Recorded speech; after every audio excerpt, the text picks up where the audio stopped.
दोस्तों नमस्कार।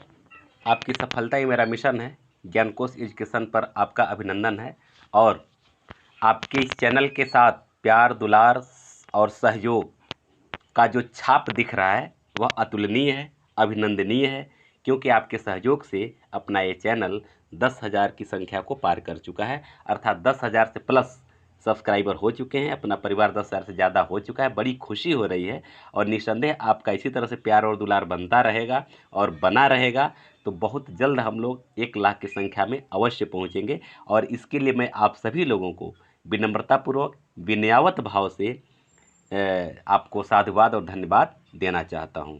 ठीक है, तो मैं इस पर ज़्यादा चर्चा नहीं करना चाहता हूं। इसमें बहुत मूल्यवान समय है आप लोगों के लिए, एक एक मिनट बहुत मूल्यवान है। मैं समझ रहा हूं कि आप इस समय टीजीटी पीजीटी की तैयारी में पूरी तरह से लगे हुए होंगे और यहाँ से जो भी कंटेंट आपको दिया जा रहा है वह आपके परीक्षा के लिए मील का पत्थर साबित होगा। तो अभी इसके पहले संस्कृत कवियों के बारे में, संस्कृत साहित्य के बारे में पूरा डिटेल जानकारी हम लोग प्राप्त कर चुके हैं। कुछ एक आध 2 कवियों का अगर बचा खुचा होगा तो उसको फिर बाद में देख लिया जाएगा। लेकिन इसमें फिर मेरे दिमाग में आया है कि रीतिकाल से जो प्रश्न पूछे जाते हैं बहुत गलत होते हैं। तो गलत क्यों होते हैं? क्योंकि हम उन कवियों के बारे में डिटेल जानकारी जानते नहीं हैं और रचनाओं को जब रटते हैं तो गड्ढ-मड्ढ हो जाता है, इसमें का उसमें, उसमें का उसमें, ऐसा होता है। मुझे ऐसा फीलिंग हो रहा है, तो ऐसा मुझे लग रहा है कि आपके साथ भी ऐसा प्रॉब्लम होता होगा। ठीक है ना?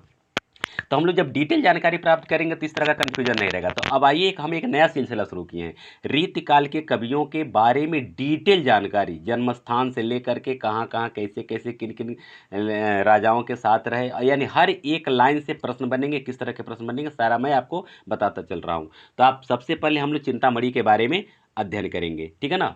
चिंतामणि कौन थे, कहाँ के थे, इनकी रचनाएं कौन कौन सी थी, कौन प्रामाणिक मानी जाती, कौन नहीं मानी जाती, किन किन राजाओं के साथ रहे, किन किन इनके आश्रय में रहे, किन किन राजाओं का आश्रय में रहे, कौन कौन इनके मतलब बंधु हैं, भ्राता हैं, ये सब चीज़ हम लोग जानेंगे। आइए देखते हैं।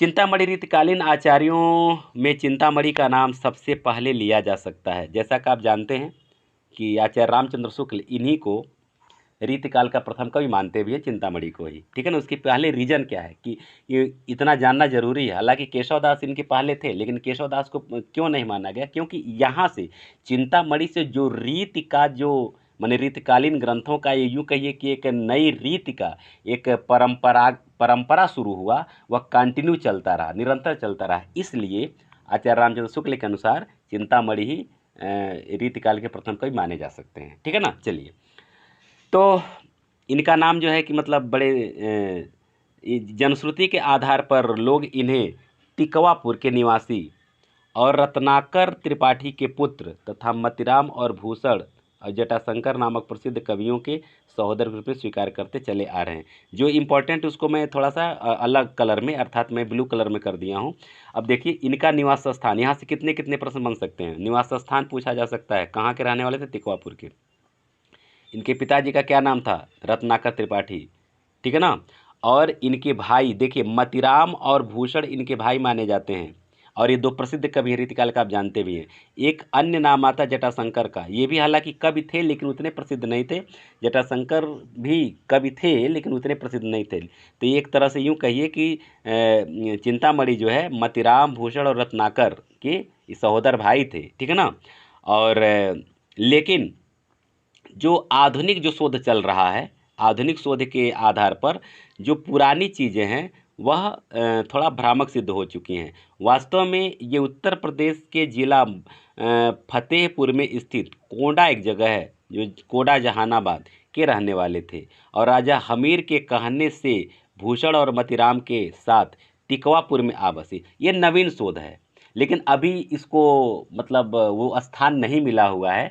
तो अगर परीक्षा में अगर आता है तो आप अभी तो टिकवापुर का ही निवासी लिखेंगे। अभी आप इसको, ये नए शोध को नहीं लिखेंगे। जब ये फिर ये प्रामाणिक हो जाएगा नहीं यही सही है तो फिर आप कोडा जहानाबाद इनका जन्मस्थान लिख सकते हैं, यानी फतेहपुर, उत्तर प्रदेश में फतेहपुर ज़िले में लिख सकते हैं, लेकिन फिलहाल अभी नहीं। तो ये अलग तथ्यों को आप जानिए और अपने जेहन में रखिए। कुछ नई नई चीज़ें आप यहाँ से मिलेंगी और मुझे लग रहा है कि आपको यहाँ से बहुत आनंद आएगा और एक नई चीज़ें आपको अवश्य मिलेंगी। आगे देखिए, यह किन किन राजाओं के आश्रय में रहे चिंतामणि? तो देखिए, शाहजी भोसले के आश्रय में रहे, शाहजहाँ के आश्रय में रहे और दारा शिकोह। ये 3 बादशाहों के आश्रय में रहे। किसके किसके? शाहजी भोसला, शाहजहाँ और दारा शिकोह के आश्रय में रहे। इनका जन्म 1600 ईस्वी के आसपास यानी लगभग माना जाता है और मृत्यु जो है कि 1680 से 1685 के आसपास ठहरता, माने इसी के आसपास इनकी मृत्यु मानी जाती है। ठीक है ना। अच्छा, एक प्रश्न आपका यहाँ से बन सकता है, इनके द्वारा रचे गए कुल कितने ग्रंथ माने जाते? तो 9 ग्रंथ बताए जाते हैं। कौन कौन? रसविलास पहला, दूसरा छंद विचार पिंगल, तीसरा श्रृंगार मंजरी, चौथा कविकुल कल्पतरु, पांचवा कृष्णचरित, छठवां काव्य विवेक, सातवां काव्य प्रकाश, आठवां कवित्व विचार, नौवां रामायण। ठीक है ना। ये 9 ग्रंथ बताए जाते हैं, लेकिन इस समय 5 ही उपलब्ध हैं। यानी प्रश्न यहाँ से भी बन सकता है कि चिंतामणि के 9 ग्रंथ बताए जाते हैं, लेकिन वर्तमान समय में कितने ग्रंथ उपलब्ध हैं? तो यहाँ से क्योंकि हर एक बिंदु को आपको टटोलना होगा मित्रों, क्योंकि परीक्षा का पैटर्न जो कह रहा है वो अति मतलब समझिए कि एक तरह से कहा जाए कि पाताल से कोई चीज़ निकालने वाली बात होगी, उस तरह का ये परीक्षा होने वाला है, जान लीजिएगा। किसी भी बिंदु को आप छोड़िएगा नहीं, इसलिए मैं ऐसा प्रयास कर रहा हूँ कि कोई पॉइंट छूटे ना। अब आइए इन कुछ ग्रंथों के बारे में हम लोग जान लेते हैं कि इसके आधार ग्रंथ क्या रहे हैं, कैसे कैसे क्या उसमें किसका वर्णन किया गया है। अगर हम लोग बात करते हैं रसविलास की, तो रसविलास में ये रस विवेचन ग्रंथ है। इसमें भानुदत्त की रसमंजरी और रस तरंगिणी के अतिरिक्त धनंजय का जो 10 रूपक है तथा विश्वनाथ का साहित्य दर्पण का आश्रय लिया जा सकता है। मतलब ये कि जो ये रसविलास जो लिखे गए हैं, रसविलास पर किन किन ग्रंथों का मतलब किन किन ग्रंथों का सहारा लिया गया है? तो देखिए, भानुदत्त की रसमंजरी है, रस तरंगिणी 2 ग्रंथ ये हो गए, फिर धनंजय का 10 रूपक है और विश्वनाथ का साहित्य दर्पण है। तो कितने ग्रंथ हो गए? 4 ग्रंथ। यानी 4 ग्रंथों का आश्रय लिया गया है, 4 ग्रंथों का निचोड़ रसविलास में है। तो रसविलास पूछा जा सकता है कि रसविलास में किन किन ग्रंथों का आश्रय लिया गया है या किन किन ग्रंथों का प्रभाव दिखाई देता है। तो इसमें से अगर मान लीजिए हो सकता है कि चारों पूछे, हो सकता है कि 1 या 2 पूछे, तो आप इसको अपने ध्यान में रखेंगे। ठीक है ना। चलिए आगे देखते हैं। रसमंजरी, रसमंजरी की बात अगर हम करते हैं तो रसमंजरी जो है आंध्र के संत अकबर शाह की श्रृंगार मंजरी के संस्कृत अनुवाद का ब्रजभाषा में अनुवाद किया गया है। प्रश्न यहाँ से बन सकता है कि श्रृंगार मंजरी का किस भाषा में अनुवाद किया गया है? तो सबसे पहले तो ब्रजभाषा, क्योंकि ब्रजभाषा तो क्लियर है, क्योंकि चिंतामणि या जो भी रीतकाल के जो कवि रहे हैं वो ब्रजभाषा का ही प्रयोग किए हैं, तो ये तो बहुत कॉमन चीज़ है।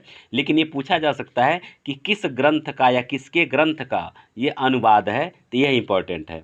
तो एक आंध्र प्रदेश के संत रहे हैं अकबर शाह। कौन? अकबर शाह। उनकी श्रृंगार मंजरी एक रचना है और संस्कृत में लिखा गया है, तो इसी का अनुवाद ये जो है कि ब्रजभाषा में किए हैं। क्लियर हुआ। चलिए आइए हम लोग देखते हैं। अच्छा, एक प्रश्न ये भी बन सकता है यह किस तरह का ग्रंथ है? तो नायक नायिका भेद है इसमें, यानी श्रृंगार मंजरी में नायक नायिका भेद है। अब एक कविकुल कल्पतरु के बारे में जानते हैं, बहुत इंपॉर्टेंट प्रश्न है और ये कई बार पूछा भी जाता है कि कविकुल कल्पतरु किसकी रचना है। तो देखिए, कविकुल कल्पतरु में चिंतामणि क्या किए हैं? मम्मट के काव्य प्रकाश, विश्वनाथ के प्रताप रुद्र यशोभूषण, धनंजय के 10 रूपक, अकबर शाह की श्रृंगार मंजरी तथा भानुदत्त की रस मंजरी और रस तरंगिणी के आधार पर काव्य के दशांगों का विवेचन प्रस्तुत किया गया है। ठीक है ना। अब देखिए इसमें मम्मट के काव्य प्रकाश का भी, विश्वनाथ के प्रताप रुद्र यशोभूषण का, धनंजय के शतरूपक का, अकबर शाह के श्रृंगार मंजरी का, भानुदत्त के रस मंजरी और रस तरंगिणी का यह आधार बनाया गया है क्या लिखने के लिए? कविकुल कल्पतरु को लिखने के लिए। तो इसमें से प्रश्न बन सकता है कि कविकुल कल्पतरु पर किस ग्रंथ का प्रभाव है? इनमें से कोई भी दिया जा सकता है।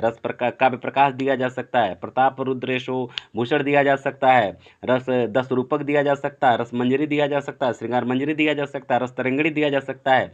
ध्यान रखना है, ध्यान रखना है, याद करना है किस पर किसका प्रभाव है। क्लियर हुआ। चलिए आगे बढ़ते हम लोग। अब छंद विचार पिंगल की बात अगर हम लोग करते हैं, छंद विचार पिंगल, तो छंद विचार पिंगल के अंतर्गत प्राकृत मंगलम तथा भट्ट केदार का वृत्त रत्नाकर के आधार पर कृष्ण चरित्र का वर्णन इसमें किया गया है। क्लियर हुआ। तो छंद विचार में एक प्रश्न पूछा जा सकता है कि छंद विचार पिंगल में किसके चरित्र का वर्णन किया गया, तो कृष्ण के चरित्र का वर्णन किया गया है। किसका प्रभाव है, तो प्राकृत मंगलम है, हो सकता है मिसप्रिंट हो दोस्तों, थोड़ा देख लीजिएगा। प्राकृत पैंगलम होना चाहिए, हमें जहाँ तक लग रहा है, थोड़ा इसको देख करके फिर उसको क्लियर कर लिया जाएगा।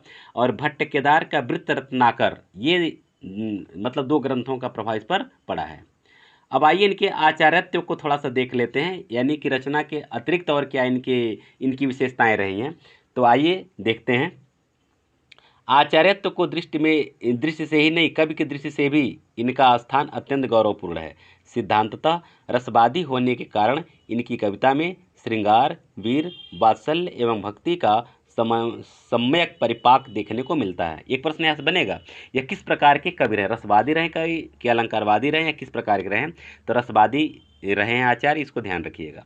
आगे देखिए, किंतु इस संबंध में यह कहना असंगत न होगा कि इनकी कविता में भावों के आवेग तथा कल्पना की ऊंची उड़ान के स्थान पर सीधी सादी शब्दावली में सच्ची अनुभूति की अभिव्यक्ति है। कहने का तात्पर्य है कि जैसे रीतिकाल के कवि जो हैं बहुत अधिक कल्पना किए हैं और कल्पना की बहुत ऊंची उड़ान तक पहुँचे हैं, लेकिन इनकी शैली में कल्पना नहीं है, भाषा की सीधी सादी चीज़ें हैं, इसमें शब्दावली का प्रयोग किया गया है और इसमें मतलब कहीं कोई बनावटीपन नहीं, साफ साफ शब्दों में कहा जाए इसमें कोई बनावटीपन नहीं है। आगे देखिए, भाषा शैली की बात किया जाए तो भाषा शैली की दृष्टि से इनका काव्य परिष्कृत कहा जा सकता है।